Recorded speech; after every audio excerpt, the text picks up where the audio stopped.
The year is 2025. The robotic hand of artificial intelligence closes around the globe, squeezing spirit from the remainder of humanity like the final drips of juice from the last lemon in the fridge. The vast majority of mankind has fallen victim to the all-powerful, algorithmic processes of the machines that will replace us, volunteering to sacrifice their status as Homo sapiens to become cyborgs. Homo mechatronica, capable of processing increasingly vast amounts of data in shorter and shorter spans of time, yet becoming more and more incapable of empathy or love. Their bond with machines allows them to be kept alive via artificial means longer than any previous human generation. So they live to serve the hive mind, the motherboard, the supercomputer that pulls their strings. They feed it information at all times, for it needn't rest like they do. Biological data through electronic wearables, habits and routines, walking and driving routes, search histories during periods of elevated heart rates, attention capture data on sensitive items it shows them at their most physiologically impressionable moments. Their reward? Comfort and instant gratification. Perhaps it's true what they say. Ignorance is bliss. Hyperbolized science fiction or not, Team Human faces some incredible opposition right now. Mental health issues are at an all-time high. The obesity epidemic is a full-blown disaster. American suicide rate for all ages is growing at an alarming rate.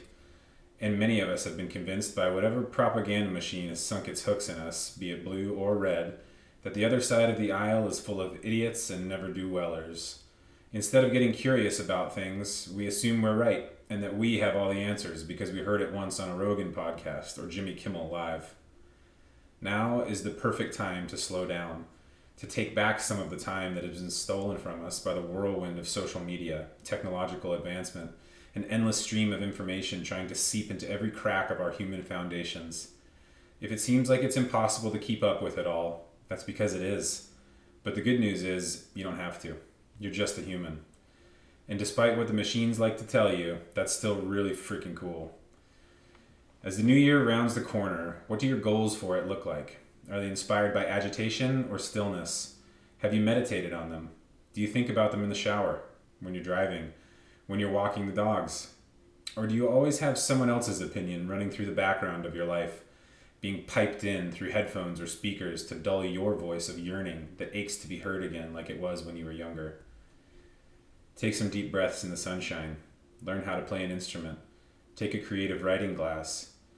Garden and pull something from the earth. Start that business you've been talking about for the last 3 years. Take your kids on that trip you've always wanted to. Make things. Do things for you. Do you. And if it's hard, that's okay. It's not supposed to be easy. But it is supposed to be worth it. And only you can know what's going to make this life worth it for you. I wish you all the happiest of holidays and a year full of gentle discipline, creation, and authenticity that allows you to pour all your goodness out into the world around you with gratitude and curiosity.